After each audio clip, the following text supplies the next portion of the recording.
규칙서를 마지막까지 읽었다. 종이 표면은 오래된 천처럼 거칠었지만 모서리는 이상하게 눅눅했다. 비에 젖은 건지 아니면 손에 전해지는 이 감촉이 종이 자체의 성질인지 알 수 없었다.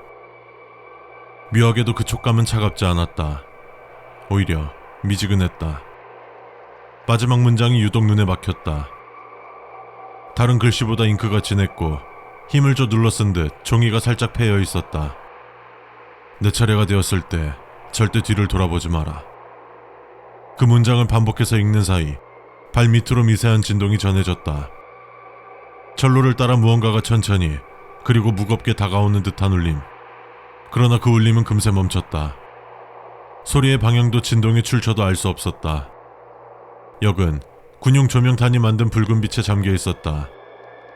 빛은 바람에 흔들리며 사람들의 얼굴을 흐릿하게 스쳤다.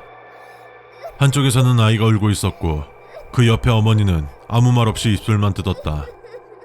울음소리는 기계음과 섞여 마치 금속이 갈리는 듯 귀에 거슬렸다. 줄 사이사이에는 이상한 빈자리가 있었다. 사람들이 빽빽하게 서 있지만 곳곳에 두세 사람 정도 들어갈 만큼의 틈이 남아 있었다.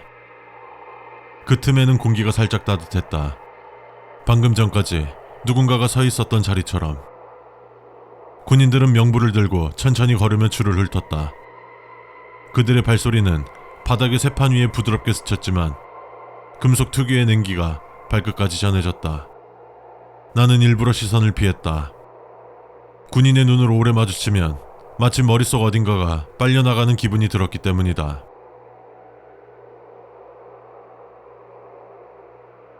앞줄에서 한 남자가 욕설을 내뱉으며 갑자기 줄을 벗어났다.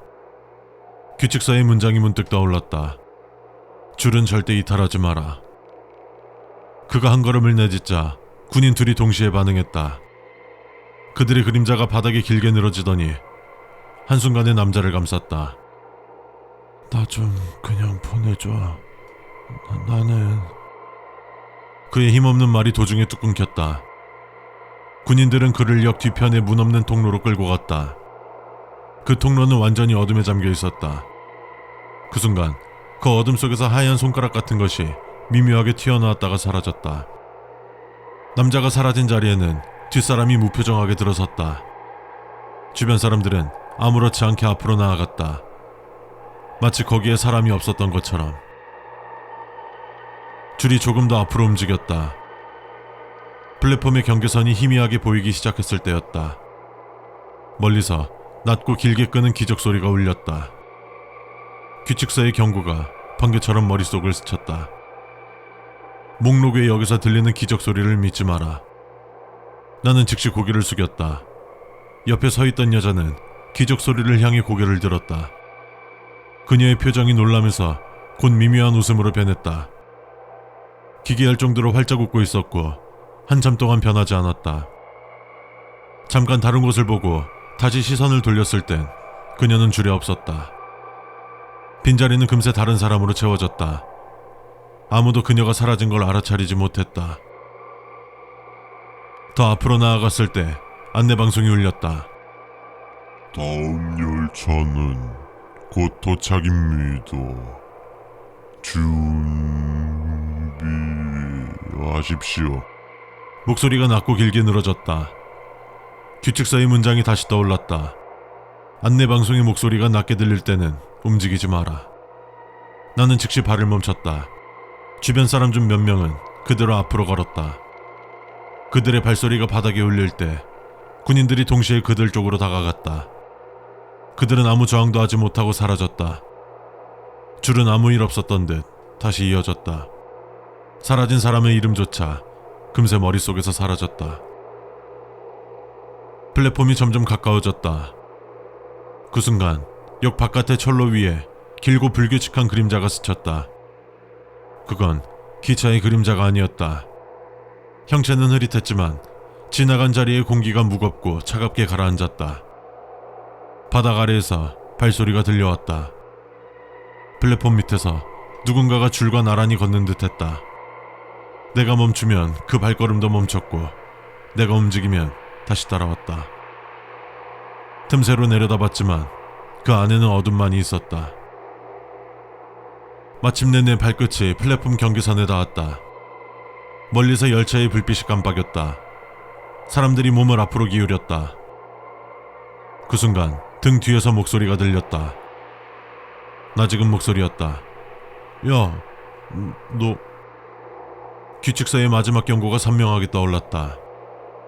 내 차례가 되었을 때 절대 뒤를 돌아보지 마라. 목소리는 점점 가까워졌다. 숨결이 등 뒤에 스쳤다. 떨어뜨린 건 주웠어. 차갑고 축축한 무게가 어깨 위에 얹혔다. 손등 위로 차가운 손이 덮였다. 그 손가락의 모양과 길이는 내 손과 완전히 같았다. 열차가 플랫폼에 멈췄다. 금속 바퀴와 철로가 부딪히는 소리가 귀에 박혔다. 차갑고 둔탁한 진동이 발바닥을 타고 올라왔다. 문이 열리고 군인들이 무표정하게 손짓했다. 나는 고개를 들었지만 어깨 위에 얹혀있던 무게는 이미 사라져 있었다. 하지만 그 자리에 남아있는 기묘한 냄새, 축축하게 젖은 직물 냄새가 코끝을 스쳤다. 줄을 따라 발을 옮겼다. 발걸음마다 바닥이 미세하게 흔들렸다. 철로 위로 불규칙하게 튀는 불빛이 바닥을 스쳤다.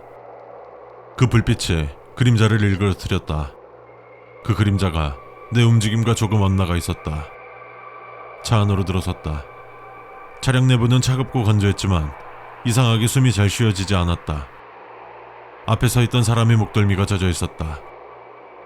빨갛게, 그리고 아직 미묘하게 따뜻했다. 그 온기가 피부에 스치는 순간 나는 본능적으로 한 걸음 뒤로 물러섰다. 내 발밑에서 딱 하고 금속이 부러지는 소리가 났다. 바닥 틈새에서 무언가 움직였다. 검은 틈 사이로 얇고 창백한 손가락이 스쳐 지나갔다. 순간적으로 규칙서의 한 문장이 떠올랐다. 하지만 이번엔 해당되는 조항이 없었다. 문이 닫히는 소리가 너무 느리게 들렸다. 마치 철판이 아닌 살을 찢는 소리 같았다. 그 소리와 함께 기적 소리가 울렸다. 그러나 그건 열차의 소리가 아니었다. 플랫폼 저편, 그림자가 모여있는 곳에서 울려 퍼진 것이었다. 등 뒤에서 그 목소리가 속삭였다. 이번엔 놓치지 않을 거야. 숨이 멎는 듯한 순간 그 목소리가 바로 귀 옆에서 다시 들렸다. 안으로 들어온 이상 넌 이미 탔어. 열차가 서서히 움직이기 시작했다. 창문 바깥은 검은색 뿐이었는데 그 어둠 속에서 무언가가 함께 달리고 있었다. 아주 가까이, 창문 옆에서. 그것은 내가 고개를 돌리면 사라질 것 같았다. 하지만 규칙서의 마지막 문장이 다시 머릿속에 울렸다. 절대 뒤를 돌아보지 마라. 나는 그대로 시선을 고정했다. 하지만 창문에 비친 내 얼굴 뒤에 희미하게 웃고 있는 또 다른 얼굴이 있었다.